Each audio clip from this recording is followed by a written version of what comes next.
हरे कृष्णा। आज की कथा में आप सभी भक्तों का हार्दिक स्वागत है।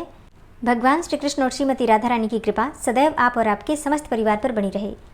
और अब भगवान श्री हरि विष्णु का ध्यान करके आज की पावन कथा का प्रारंभ करते हैं। सूत जी कहते हैं कि हे तपोधनो, एक समय महातेजस्वी मार्कंडेय मुनि तीर्थ यात्रा का फल पाकर नर्मदा के तट पर बैठे हुए थे। वहीं उनका दर्शन करने के लिए बहुत से ऋषि महर्षि भी आए हुए थे। पुलस्त्य, वशिष्ठ, पुलह, क्रतु, भृगु, अत्रि, मरीचि, भारद्वाज, काश्यप, मनु, यम, अंगिराज, शातातप, पाराशर, आपस्तंभ, शंभ काव्य अर्थात शुक्राचार्य, कात्यायन मुनि, गौतम, शंख, लिखित, दक्ष, कात्यायन, जामदग्न्य, याज्ञवल्क्य, ऋषि श्रृंग, विभांडक, गर्ग, शौनक, दालभ्य, व्यास, उद्यालक, शुक, नारद, पर्वत, दुर्वासा, उग्रतापस, शाकल्य, गालव, जाबाली, मुद्गल और कौशिक कुल में उत्पन्न विश्वामित्र आदि देव सम्मानित महर्षि तथा धर्म, शतानंद, वैशंपायन, वैष्णव, शाकलायन, वार्धक्य, जुहूति, आवसु, भूमंडल निवासी महात्मा वाल्खिल्य आदि भी वहां उपस्थित हुए। उसी समय तीर्थ यात्रा का फल सुनकर धर्मपुत्र युधिष्ठिर वेद वेत्ता एवं ज्ञानी ब्राह्मणों तथा अपनी प्रिया द्रौपदी के साथ नर्मदा तट पर मार्कंडेय मुनि के आश्रम पर आए। वहां पहुंचकर उन्होंने भाइयों सहित 3 बार मुनि की परिक्रमा की और उन्हें साष्टांग प्रणाम करके बैठ गए। राजा को बैठा देखकर महामुनि मार्कंडेय बोले, हे नृपश्रेष्ठ, भाइयों और ब्राह्मणों के साथ कुशल से तो हो ना? युधिष्ठिर ने हंसकर कहा, हे मुने, आज आपके चरणार विंदों का दर्शन पाकर मैं कृतकृत्य हो गया। मेरे अंतःकरण का मल नष्ट हो गया। तीनों लोकों में प्रवाहित होने वाली गंगा, यमुना और सरस्वती, गंगा द्वार, हिमालय, कुब्जार्क, ब्रह्मयोनि, उग्रतीर्थ, कनखल, केदार, भैरव क्षेत्र, नैमिषारण्य, गया, कुरुक्षेत्र, पुष्कर इत्यादि पवित्र तीर्थों को छोड़कर आप किस प्रयोजन से केवल महानदी नर्मदा का ही सेवन करते हैं? इस बात को हम सब लोग सुनना चाहते हैं। आप इस रहस्य को बताने की कृपा कीजिए। तब मार्कंडेय मुनि बोले, हे राजन, पूर्व काल की बात है। चंद्रवंश में पुरुरवा नाम से विख्यात एक चक्रवर्ती राजा हुए थे। वे स्वर्गलोक का शासन करने वाले इंद्र की भांति समूची पृथ्वी का पालन करते थे। एक समय राजसभा में उन नृपश्रेष्ठ ने बड़े बूढ़े ब्राह्मणों से पूछा कि हे विप्रवरों, पाप मोहित मनुष्य किस उपाय से यज्ञ आदि कर्मों के बिना ही स्वर्गलोक को प्राप्त हुए हैं और हो सकते हैं, ये बताइए। ब्राह्मणों ने कहा, हे महाराज, नर्मदा नदी संपूर्ण लोकों को पवित्र करने वाली है। वे संपूर्ण विश्व का पापहरण करने में समर्थ हैं। उन्हें स्वर्गलोक से आप इस पृथ्वी पर उतारें। अपने मन को वश में रखने वाले उन ब्राह्मणों का यह वचन सुनकर राजा पुरुरवा ने कंद, मूल, फल, शाक और जल का आहार करके निर्मल अंतःकरण से महादेव जी की आराधना की। तब महादेव जी ने प्रसन्न होकर कहा, बेटा, वर मांगो, मैं तुम्हें तुम्हारी इच्छा के अनुसार वस्तु प्रदान करूंगा। पुरुरवा बोले, हे महादेव, आप समस्त लोगों के हित के लिए नर्मदा नदी को पृथ्वी पर उतारिए। आज लाख योजन का विशाल जम्बूद्वीप निराधार हो रहा है। न देवता तृप्त होते हैं, न पितर, और न मनुष्यों को ही तृप्ति हो रही है। महादेव जी ने कहा, हे राजन, तुम तो अयाच्य वस्तु की याचना करते हो। ऐसा वर तो देवताओं के लिए भी दुर्लभ है। नर्मदा को छोड़कर दूसरा जो भी कुछ वर मांगो मैं दे दूंगा। पुरुरवा बोले, हे महादेव, मैं प्राण जाने पर भी दूसरा वर नहीं मांगूंगा। राजा का यह निश्चय जानकर तथा उग्र तपस्या द्वारा उनके किए हुए साधन को देखकर महादेव जी ने नर्मदा को आज्ञा दी, हे सुरेश्वरी, तुम पृथ्वी पर उतरो और पुरुरवा की तपस्या के फल से मृत्युलोक के हित का साधन करो। नर्मदा ने कहा, हे महेश्वर, मैं बिना किसी आधार के स्वर्गलोक से पृथ्वी पर कैसे जाऊंगी? नर्मदा की ये बात सुनकर देवाधिदेव महादेव जी ने 8 पर्वतों को बुलाया और उन सबसे पूछा कि तुम में से नर्मदा नदी को धारण करने में कौन समर्थ है?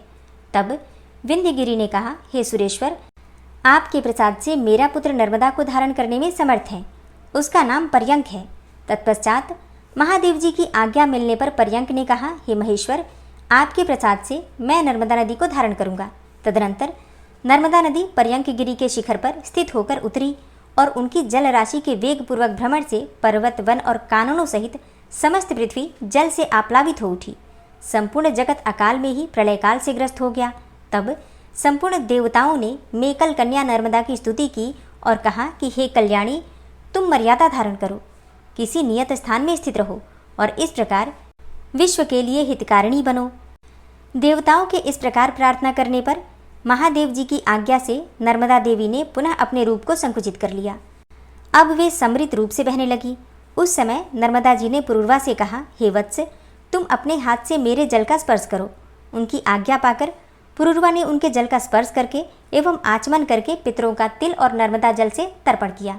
उस जल से तर्पण करने पर राजा के समस्त पितर उस परम पद को प्राप्त हो गए जो देवताओं के लिए भी दुर्लभ है। समस्त चराचर जगत सब ओर से पवित्र हो गया। वे देश, पर्वत, ग्राम और आश्रम भी पवित्र हैं जहाँ नर्मदा जी विद्यमान हैं। सरस्वती का जल 3 दिन में पवित्र करता है। यमुना जल 7 दिनों में पावन बनाता है।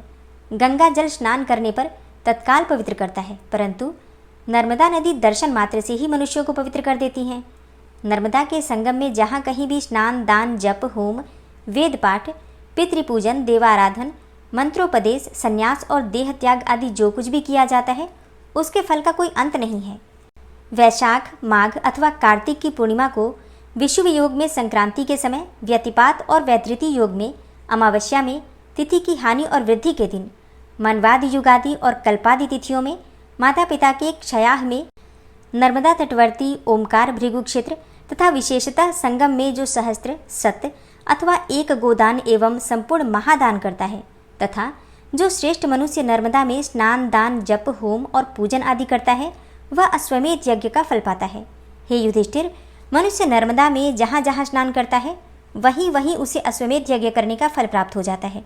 जो मनुष्य प्रातःकाल उठकर नर्मदा का कीर्तन करता है उसका 7 जन्मों का किया हुआ पाप उसी क्षण नष्ट हो जाता है, तथा जहाँ संगम और बाणलिंग से युक्त नर्मदा नदी स्थित है वहाँ स्नान करके मनुष्य अश्वमेध यज्ञ का फल पाता और अंत में शिवधाम को जाता है। युधिष्ठिर ने पूछा, हे भगवन, राजा पुरुरवा से पहले महाराज हिरण्यतेजा ने नर्मदा देवी को किस प्रकार इस पृथ्वी पर उतारा था, यह भी बताने की कृपा करें। तब मार्कंडेय जी बोले कि हे राजन, चंद्रवंश में हिरण्यतेजा नाम से प्रसिद्ध एक राजर्षि हो गए हैं जो समस्त धर्मात्माओं में श्रेष्ठ तथा प्रजापति के समान थे। वे पर्वत, वन और कानूनों सहित समूची पृथ्वी का एक छत्र शासन करते थे। उनकी राजधानी चंद्रपुरी थी जो इंद्र की अमरावती के समान शोभा पाती थी। एक समय अमावस्या को सूर्य ग्रहण लगने पर इस जम्बूद्वीप में बावली, कुआं और सरोवर होने पर भी कोई नदी नहीं उपलब्ध हो सकी जहाँ देवताओं और पितरों का विशेष सत्कार हो सके। उस समय तक जम्बूद्वीप में कोई नदी थी ही नहीं। राजा ने लाखों गौएं, सुवर्ण, मणि, रत्न, खजाना, घोड़े और अगणित मतवाले हाथी ब्राह्मणों को दान में दिए। हव्य और कव्य से पितरों को भी तृप्त किया।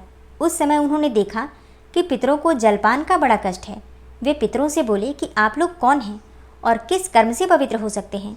पितर बोले कि हे महाभाग, यह द्वीप नदियों से रहित होने के कारण यहाँ का सब धर्मकर्म नष्ट हो चुका है। नदी के अभाव में न तो देवता तृप्त होते हैं और न पितर। यदि इस द्वीप में नर्मदा उतर जावे तो हम सब लोगों की मुक्ति हो जाएगी। हे महाराज, यह यथार्थ बात हमने आपसे बता दी है। अब आपकी जैसी रुचि हो वैसा करें। हिरण्यतेजा ने कहा कि अब मुझे पितरों का उद्धार करना ही उचित प्रतीत होता है, अन्यथा इस राज्य से क्या काम। यदि मैं पितरों को तृप्त न कर सका तो मेरा तो जीवन भी व्यर्थ है। ऐसा कहकर राजा हिरण्यतेजा उद्याचल पर्वत पर गए और कंद मूल एवं फल का भोजन करते हुए भगवान शिव की उपासना करने लगे। उन्होंने बड़ी कठोर तपस्या की। उनकी उत्तम भक्ति जानकर त्रिनेत्रधारी भगवान शंकर ने प्रत्यक्ष दर्शन दिया। राजा ने देवाधिदेव महादेव के दिव्य रूप का दर्शन पाकर उनकी 3 बार परिक्रमा की और साष्टांग प्रणाम करके उनका स्तवन किया। राजा बोले कि हे सुरेश्वर, आपको नमस्कार है। हे शूलपाणे, आपको नमस्कार है। हे प्रभु, आप ही पृथ्वी, जल, तेज, वायु, आकाश, शब्द, स्पर्श, रूप, रस और गंध, बुद्धि, मन, अहंकार, प्रकृति और उसके तीनों गुण हैं। आप ही संपूर्ण इंद्रियों के प्रेरक, सर्वत्र व्यापक, समस्त कलाओं से युक्त तथा कला रहित अविनाशी परमेश्वर हैं। ब्रह्मा और विष्णु आदि देवताओं को भी आपके आदि और अंत का पता नहीं लगता। महातेजा का किया हुआ यह स्तोत्र सुनकर देव जगदीश्वर शिव ने कहा, हे महाभाग, तुम अपने इच्छा अनुसार वर मांगो। तब राजा ने कहा, हे देवेश्वर, 7 कल्पों तक प्रवाहित होने वाली नर्मदा देवी को आप मर्त्यलोक में उतारें। पितर घोर नरक में डूब रहे हैं, उनका उद्धार हो और वे तृप्त होकर मुक्ति एवं परम गति को प्राप्त हो। इसके लिए नर्मदा नदी का अवतरण आवश्यक है। महादेव जी बोले कि हे तात, नर्मदा जी तो ब्रह्मा, विष्णु आदि देवताओं, दैत्यों तथा अन्य अल्पजीवी प्राणियों द्वारा पृथ्वी पर नहीं उतारी जा सकती, अतः तुम कोई दूसरा वर मांगो, उसे अभी दे दूंगा। तब महाभाग राजा हिरण्यतेजा ने कहा, हे प्रभु, आपके प्रसन्न होने पर तीनों लोकों में कुछ भी असाध्य नहीं है। मैं तो सहस्त्रों जन्म धारण करने पर भी दूसरा वर नहीं मांगूंगा। हे देवेश्वर, मैं आपके सेवकों का भी सेवक हूँ, मुझे नर्मदा जी को ही दीजिए। राजा का यह निश्चय जानकर भगवान शंकर ने उन लोक पावनी नर्मदा देवी का आवाहन किया। वे मगर के आसन पर आरूढ़ होकर दिव्य रूप से आकर शिवजी के आगे खड़ी हुई और उमा महेश्वर दोनों के चरणों का स्पर्श करके नतमस्तक होकर बोली, हे देवेश, किस लिए मेरा नाम स्मरण किया गया? महादेव जी ने कहा कि हे नर्मदे, राजा हिरण्य तेजा ने अपना राज्य छोड़कर यहाँ 14,000 दिव्य वर्षों तक घोर तपस्या की है। अतः तुम इनकी इच्छा के अनुसार पृथ्वी पर उतरो, शीघ्र जाओ और नरक में पड़े हुए सब पितरों का उद्धार करो। नर्मदा बोली कि हे देव, मैं बिना किसी आधार के जम्बूद्वीप में कैसे जाऊंगी? ये सुनकर महादेव जी ने पर्वतों से कहा कि तुम सब लोग क्षण भर स्थिर हो जाओ, जिससे सरिताओं में श्रेष्ठ नर्मदा पृथ्वी पर जाएं। तब पर्वतों ने कहा, हे देव, हम नर्मदा देवी को धारण करने में असमर्थ हैं। उसी समय उदयाचल ने खड़े होकर कहा कि महादेव जी की कृपा से मैं नर्मदा को धारण करने में समर्थ हूँ। तदनंतर उदयाचल की चोटी पर चरण देकर नर्मदा देवी आकाश से पृथ्वी पर आईं और वायु के समान वेग से पश्चिम दिशा को बह चली। उस समय तीनों लोकों में बड़ा हाहाकार मचा। नर्मदा के जल का वह भयंकर कलकल नाद सुनकर पाताल लोक से एक तेजोमय प्रज्वलित लिंग प्रकट हुआ और हुंकार पूर्वक बोला कि सब पापों को हरने वाली तथा उत्तम व्रत का पालन करने वाली हे नर्मदे, मर्यादा धारण करो। तुम्हें धारण करने के लिए महादेव जी ने 3 पर्वतों की सृष्टि की है, मेरु, हिमवान और कैलाश, तथा चौथा पर्वत श्रेष्ठ विंध्य भी तुम्हें धारण करने में समर्थ है। इन पर्वतों की लंबाई पूर्व से पश्चिम दिशा की ओर 32,000 योजन है और दक्षिण से उत्तर की ओर चौड़ाई 500 योजन की है। तत्पश्चात राजर्षि हिरण्य तेजा ने नर्मदा से कहा कि हे देवी, आपने हमारे पितरों का उद्धार करने के लिए बड़ा अनुग्रह किया है। नर्मदा ने उत्तर दिया कि हे राजन, तुमने मेरे लिए महादेव जी की आराधना एवं तपस्या की है, इसलिए जो तुम्हारे माता पिता के वंश के लोग हैं, वे और तुम्हारी रनिवास में रहने वाली स्त्रियों के भी जो सगे संबंधी हैं, वे सब मेरे प्रभाव से उमा महेश्वर के लोक में चले जाएंगे। तब राजा ने नर्मदा में विधिपूर्वक स्नान करके देवताओं और पितरों का तर्पण तथा श्राद्ध और पिंडदान किया। इससे उनके सब पितर नरक से निकलकर देवयान मार्ग पर स्थित हुए। यह नर्मदा का पहला अवतरण आदिकल्प के सत्ययुग में हुआ था। दूसरा अवतार दक्ष सावर्णी मनवंतर में हुआ और तीसरा अवतार राजा पुरुरवा के द्वारा वैष्णव मनवंतर में संपन्न हुआ है। हे राजन, यह प्राचीन वृतांत जैसा मैंने अपनी आंखों से देखा है वैसा बतलाया। नर्मदा में स्नान करने, गोता लगाने, उसका जल पीने तथा श्रवण एवं कीर्तन करने से अनेकों जन्मों का घोर पाप तत्काल नष्ट हो जाता है। हरे कृष्णा। आज की कथा का यहीं पर समापन करती हूँ। इसके आगे का वृतांत आप कल की कथा में सुनेंगे। वैशाख मास में नर्मदा नदी के अवतरण की ये कथा सुनने मात्र से समस्त प्रकार के पाप कर्मों से मुक्ति मिल जाती है। यहाँ तक कि पितरों की आत्माएं भी तृप्त हो जाती हैं मात्र इस कथा के श्रवण करने से। ऋषियों ने पूछा, हे सूत जी, गंधर्व श्रेष्ठ सुशंख ने जब सुनीता को शाप दे दिया तब वह शाप उसके ऊपर किस प्रकार से लागू हुआ? उसके बाद सुनीता ने कौन कौन सा कार्य किया और उसको कैसा पुत्र प्राप्त हुआ? सूत जी बोले, हे ब्राह्मणों, हम पहले बता आए हैं कि सुशंख के शाप देने पर सुनीता दुख से पीड़ित होकर अपने पिता के निवास स्थान पर आई और वहाँ उसने अपने पिता से अपनी सारी करतूतें कह सुनाई। तब मृत्यु ने सारी बातें सुनकर अपनी पुत्री सुनीता से कहा कि बेटी, तूने बड़ा भारी पाप किया है। तेरा यह कार्य धर्म और तेज का नाश करने वाला है। काम क्रोध से रहित, परम शांत और धर्मवत्सल और पर ब्रह्म में स्थित तपस्वी को जो चोट पहुंचाता है उसके पापात्मा पुत्र होता है तथा उसे उस पाप का फल भोगना पड़ता है। वही जितेंद्रिय और शांत है जो मारने वाले को भी नहीं मारता, किंतु तूने निर्दोष होने पर भी उन्हें मारा है, अतः तेरे द्वारा यह महान पाप हो गया है। पहले तूने ही अपराध किया है, फिर उन्होंने भी शाप दे दिया, इसलिए अब तू पुण्य कर्मों का आचरण कर, सदा साधु पुरुषों के संग में रहकर जीवन व्यतीत कर और प्रतिदिन योग, ध्यान और दान के द्वारा काल यापन करती रह, अर्थात समय बिता। हे बाले, सत्संग महान पुण्यदायक और परम कल्याणकारक होता है। सत्संग का जो गुण है उसके विषय में एक सुंदर दृष्टांत देखो। जल एक सद्वस्तु है, उसके स्पर्श से, उसमें स्नान करने से, उसे पीने से तथा उसका दर्शन करने से भी बाहर और भीतर के दोष धुल जाने के कारण मुनि लोग सिद्धि प्राप्त करते हैं तथा समस्त चराचर प्राणी भी जल पीते रहने से दीर्घायु होते हैं। इसी प्रकार संतों के संग से मनुष्य शुद्ध एवं सफल मनोरथ होते हैं। हे पुत्री, सत्संग से मनुष्य संतोषी, मृदुगामी, सबका प्रिय करने वाला, शुद्ध, सरस, पुण्य बल से संपन्न, शारीरिक और मानसिक मलों को दूर करने वाला, शांत स्वभाव तथा सबको सुख देने वाला होता है। जैसे सुवर्ण अग्नि के संपर्क में आने पर मैल त्याग देता है, उसी प्रकार मनुष्य संतों के संग से पाप का परित्याग कर देता है। जिसमें सत्य की अग्नि प्रज्वलित रहती है वह अपने पुण्यमय तेज से प्रकाशमान होता रहता है। जिसमें सत्य की दीप्ति होती है और जो ज्ञान के द्वारा भी अत्यंत निर्मल हो गया है तथा ध्यान के द्वारा अत्यंत तेजस्वी प्रतीत होता है। पाप से पैदा हुए मनुष्य उसका स्पर्श नहीं कर पाते। सत्य रूपी अग्नि से महात्मा पुरुष पाप रूपी ईंधन को भस्म कर डालना चाहता है। इसलिए बेटी, तुझे सत्य का संसर्ग करना चाहिए, असत्य का नहीं। महाभागे, जाओ भगवान विष्णु का चिंतन करो, पाप भाव को छोड़कर केवल पुण्य का ही आश्रय लो। पिता के इस प्रकार समझाने पर दुख में पड़ी हुई सुनीता उनके चरणों में प्रणाम करके निर्जन वन में चली गई और वहां एकांत भाव में रहकर तपस्या करने लगी। उसने काम, क्रोध, बालोचित चपलता, मोह, द्रोह और माया को त्याग दिया। एक दिन उसके पास उसकी रंभा आदि सखियां जो तपः शक्ति से संपन्न थीं आईं और उन्होंने देखा कि सुनीता दुख का अनुभव कर रही है। ध्यान के ही साथ उसे चिंता करते देखकर वहां आई हुई सहेलियों ने कहा, सखी, तुम्हारा कल्याण हो, तुम चिंता किस लिए करती हो? इस चिंता में क्यों डूबी हुई हो? अपने संताप का कारण बताओ। चिंता तो केवल दुख देने वाली होती है। एक ही चिंता सार्थक मानी गई है जो धर्म के लिए की जाती है। हे धर्मनंदिनी, दूसरी चिंता जो योगियों के हृदय में होती है, जिसके द्वारा वे ब्रह्म का चिंतन करते हैं, वह भी सार्थक है। इनके सिवा और जितनी भी चिंताएं हैं सब निरर्थक हैं, उनकी कल्पना भी नहीं करनी चाहिए। चिंता शरीर बल और तेज का नाश करने वाली है।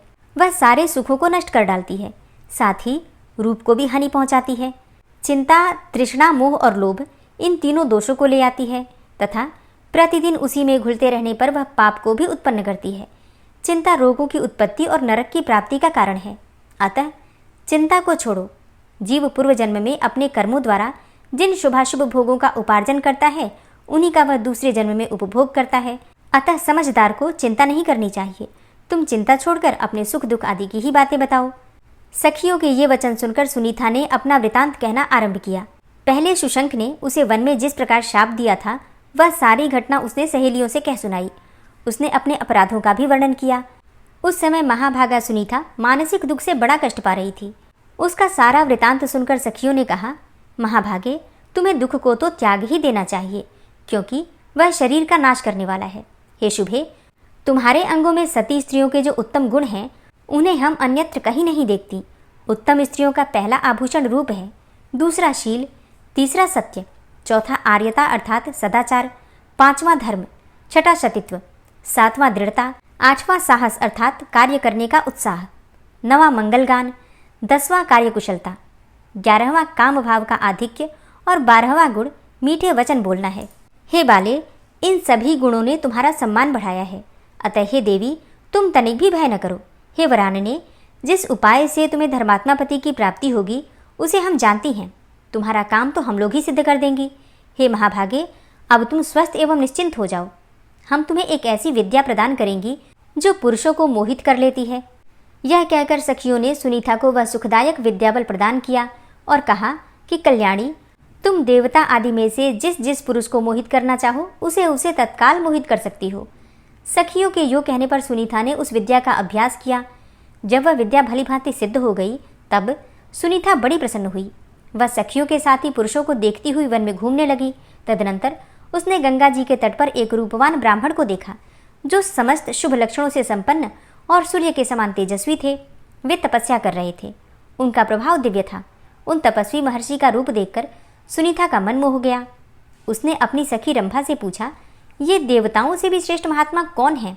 रंभा बोली, सखी, अव्यक्त परमेश्वर से ब्रह्मा जी की उत्पत्ति हुई है। उनसे प्रजापति अत्रि का जन्म हुआ है, जो बड़े धर्मात्मा हैं। ये महामना तपस्वी उन्हीं के पुत्र हैं।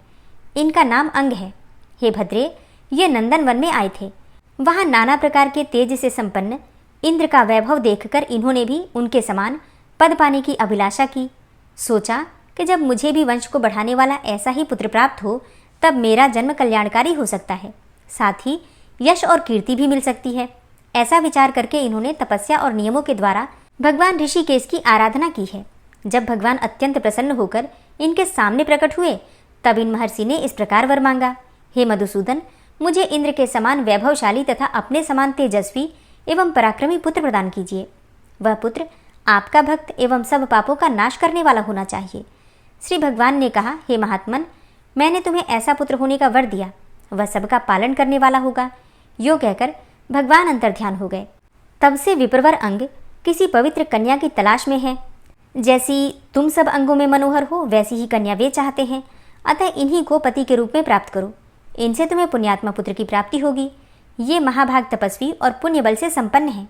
इनके वीर्य से उत्पन्न हुआ पुत्र इन्हीं की गुण संपत्ति से युक्त होगा, महातेजस्वी होगा, समस्त धर्मात्माओं में श्रेष्ठ और परम सौभाग्यशाली युक्तात्मा और योग तत्व का ज्ञाता होगा।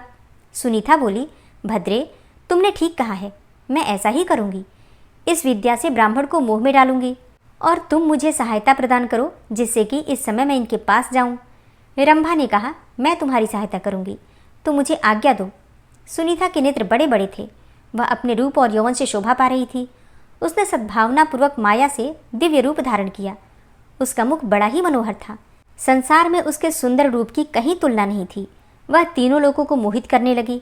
सुंदरी सुनीता झूले पर जा बैठी और वीणा बजाती हुई मधुर स्वर में गीत गाने लगी। उसका स्वर बड़ा मोहक था। उस समय महर्षि अंग अपने पवित्र गुफा के भीतर एकांत में ध्यान लगाए बैठे थे।